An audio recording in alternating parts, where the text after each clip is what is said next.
राहुल ने जब पर्दे की तरफ देखा तो वो पर्दा मानो किसी शरीर से चिपका हुआ था। वो बाहर की तरफ निकला हुआ था, जैसे उसके पीछे कोई तो छुपा हुआ है। उस कमरे में राहुल के सिवा और कोई भी नहीं था, ऐसा राहुल को लग रहा था। पर क्या यही सच्चाई थी या राहुल से कोई गलती हो गई थी?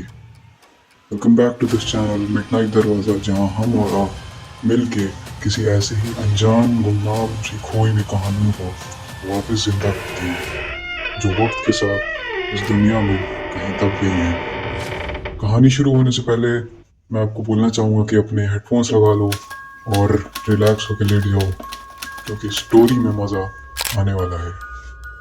वैसे तो अक्सर हम सब खुश होते हैं जब हम स्कूल लाइफ से कॉलेज लाइफ में एंटर करते हैं। नए दोस्त, नए रूल्स। वैसे कहने को तो रूल्स फॉलो करने के लिए होते हैं, पर अक्सर हम अपने दोस्तों के साथ अनजाने जाने में इन्हीं रूल्स को अपने ईगो से दबा देते हैं, और यही हम और आपसे एक गलती साबित हो जाती है।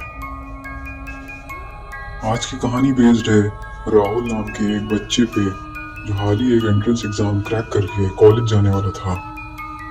इस वीडियो में भी काफी व्यूअर्स ऐसे होंगे जो पूरे दिन की पढ़ाई का स्ट्रेस के बाद रात में स्टोरी सुन के सोते होंगे। कमेंट में अपनी प्रेजेंस को मार्क कर दो जल्दी से।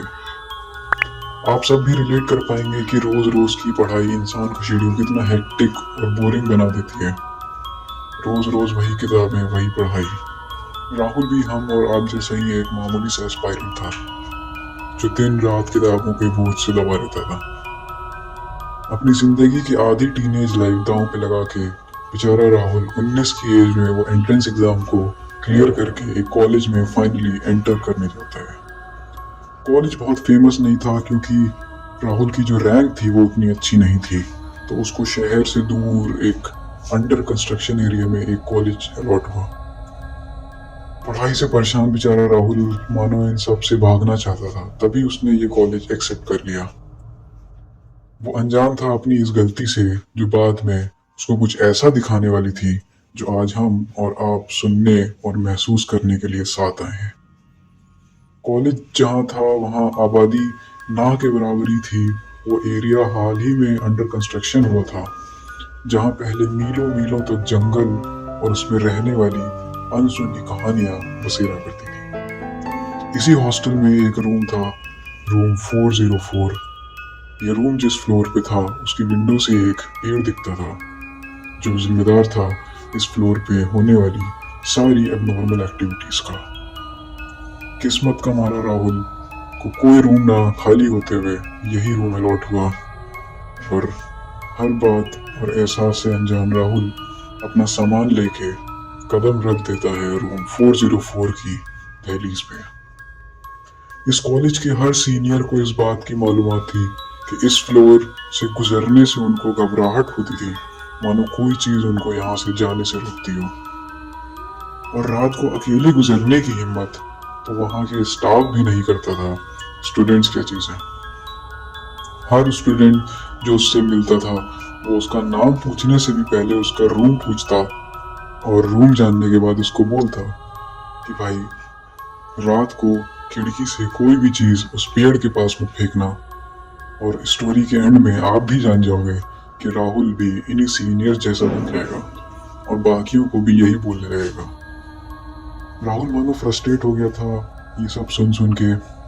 हर रात राहुल के रूम में छोटी छोटी अनयूजुअल सी एक्टिविटीज होती रहती थी अक्सर, जैसे एकदम से बहुत अच्छी खुशबू आने लगना, या कोई सामान अपनी जगह से कहीं और मिल जाना। राहुल रोज नोटिस करता था, पर भुला देता था जानबूझ के। वो नहीं चाहता था उसकी कॉलेज लाइफ इन सब की वजह से खराब हो। और एक रात राहुल ने बहुत बड़ी गलती कर दी। उसने अनजाने में उसके रूम का वेस्ट उस पेड़ के पास अपनी विंडो से फेंक दिया। वो भी तब जब रात का अंधेरा आसमान को चारों तरफ से ढक चुका था। अपनी गलती से अनजान राहुल अपने बेड पे लेटे अपने घर वालों से वीडियो कॉल कर रहा था और डिनर कर चुका था। घड़ी में रात के 2:15 हो रहे थे और राहुल की आंख अचानक से खुल गई। मानो उसके ऊपर जैसे कोई बैठ के छाती पे उसका गला दबा रहा हो। पसीने में तर राहुल बेड से उठकर वॉशरूम की तरफ जा ही रहा था कि वो महसूस करता है कि रूम के एक कोने से कोई तो उसको घूरे जा रहा है। पलट के देखने की हिम्मत नहीं करता और वॉशरूम होके वापस लेट जाता है। उसे अपनी गलती बार बार याद आने लगती है और वो बस यही प्रे करने लगता है कि एक मौका और, अब से वो ऐसी गलती कभी नहीं करेगा। लेकिन वो चीज जो राहुल के पास खड़ी थी वो ये माफ करने को बिल्कुल राजी नहीं थी। वो नोटिस करता है अंधेरे भरे रूम में एक कोने से चमकती हुई आंखें जैसे कोई जानवर की हों उसी की तरफ देखे जा रही हैं, बिना हिले बिना डुले, एक टक नजर से। वो डर से लाइट ऑन कर देता है और वो जो आंखें उसको दिख रही थी वो एकदम से गायब हो जाती है और जल्दी से वो घर वालों को कॉल लगाता है, पर नेटवर्क नहीं आने की वजह से उसका कॉल बार बार कट हो जाता है। ये सब उसी की शक्तियों की वजह से हो रहा था जो उस रूम में मौजूद थी। राहुल देखता है कि पर्दे के पीछे कोई तो है जिसकी वजह से पर्दा उससे चिपका हुआ है और थोड़ा बाहर निकला हुआ है। राहुल भाग के जाता है, अपने रूम का दरवाजा खोलने की कोशिश करता है पर नाकाम रहता है। वो घुटने पे गिर के रोते रोते माफी मांगता है कि अब से वो ऐसी गलती कभी नहीं करेगा और तभी वो चीज बोल पड़ती है। मानो उसकी आवाज में 100 शेर जितनी दहाड़ की शक्ति हो। उस आवाज का वजन 100 हाथियों जितना हो। वो जब बोली तो उस रूम की लाइट्स फ्लिकर करने लगी, कभी बंद हो जाती कभी खुलने लगती। वो बोली, तू यहाँ नया है, सिर्फ इसलिए मैं तेरी ये गलती माफ कर रही हूँ।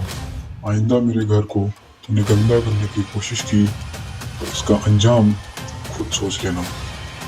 राहुल ये सुनकर और तेज रोने लगा और जमीन पे लेट गया, मानो माफी की भीख मांग रहा हो। उठा तो उसको कुछ याद नहीं आ रहा था सिवाय इसके कि वो उस पेड़ को कभी गंदा नहीं करेगा। कुछ नोटिस किया आप लोगों ने? वो पेड़ सिर्फ एक पेड़ नहीं था, वो घर था उस चीज का जो वहां सालों से, बरसों से रह रही थी।